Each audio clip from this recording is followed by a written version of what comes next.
अरे यार 3 बजे फिल्म शुरू हो जाएगी, तू क्या कर रही है? बस मुझे 5 मिनट दे, मैं अभी साड़ी बदल कर आती हूँ। अरे बहू, तू अचानक कहाँ जा रही है? तेरी सास तुझे आवाज दे रही है। अरे छोड़ ना, ये बुढ़िया कभी नहीं सुधरेगी। क्या हुआ माँ जी? मैंने आपको कितनी बार मना किया है कि मुझे जाते हुए टोका मत कीजिए। मैं फिल्म देखने जा रही हूँ।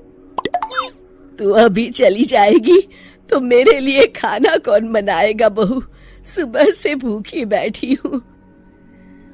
अरे माँ जी, आप कौन सा घर का काम करती हो जो आपको भूख लगी है? अच्छा, मुझे देर हो रही है, चलना रीटा।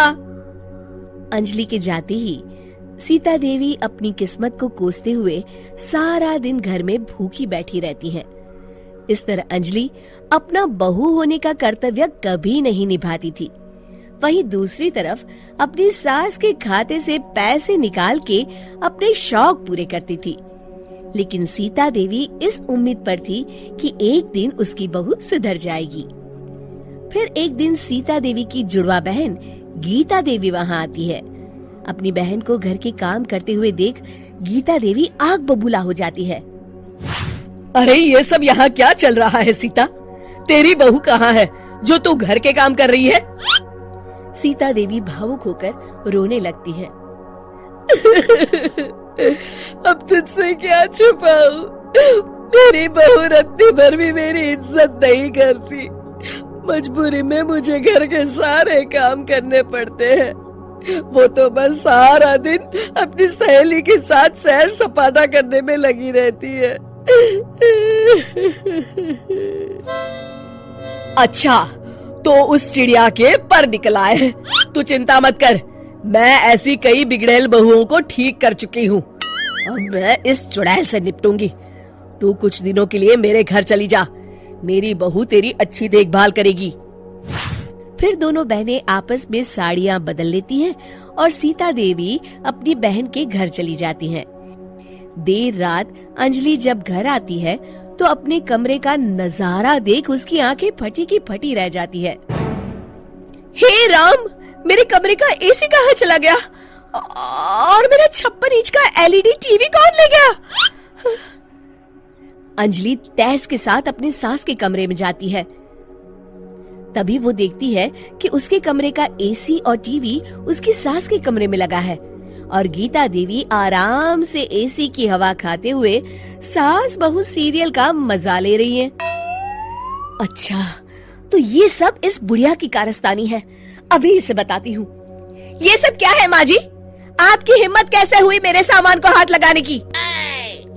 क्यों बहू, ये सारा सामान तूने तेरे पिताजी के पैसों से खरीदा है क्या? है? लगता है तू भूल गई कि ये सारा सामान मेरे पैसों से आया है, इसलिए मैं अपनी सारी चीजें अपने कमरे में उठा लाई। तुझे कोई एतराज है? चल जा यहाँ से, सीरियल का मजा किरकिरा मत कर। गीता की बातों का कोई जवाब नहीं बनता देख अंजलि अपने दांत पीस कर रह जाती है। अगले दिन रीटा और अंजलि शॉपिंग पे जाने की तैयारी करती हैं। अंजलि जैसे ही अपनी स्कूटी पर बैठती है तभी गीता देवी स्कूटी की चाबी निकाल लेती हैं। अरे, ये स्कूटी कहाँ लिए जा रही है? ये भी मेरी कमाई की है। माँ जी, ये तो आप हद कर रही हैं। मैं बाहर पैदल जाऊंगी क्या? हाँ, पैदल जा। वैसे भी तुझे घूमने का शौक है, मुझे नहीं। देखिए माँ जी, इस तरह मेरी सहेली के सामने मेरी बेइज्जती करके आप ठीक नहीं कर रही हैं। आप मुझे अच्छी तरह जानती हैं, बाद में आपको पछताना पड़ेगा। अच्छा, तो तू नहीं सुधरने वाली। मेरे ही घर में मुझे ही धमकी दे रही है। तेरी याददाश्त के लिए बता दूं कि ये मकान मेरे नाम पर है।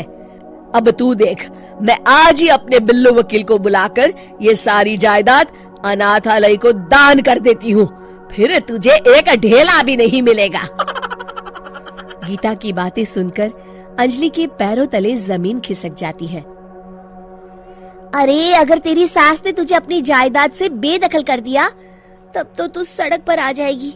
मैं तो कहती हूँ चुपचाप अपनी सास से माफी मांग ले अंजलि। हाँ, तू बिल्कुल सही कहती है, मेरी सास का कोई भरोसा नहीं है। अरे नहीं नहीं माँ जी, ऐसा गजब मत करिए। आज के बाद मैं आपको कोई तकलीफ नहीं दूंगी और घर के सारे काम ना मैं ही कर लूंगी। मैं आपको एक अच्छी बहू बनकर दिखाऊंगी।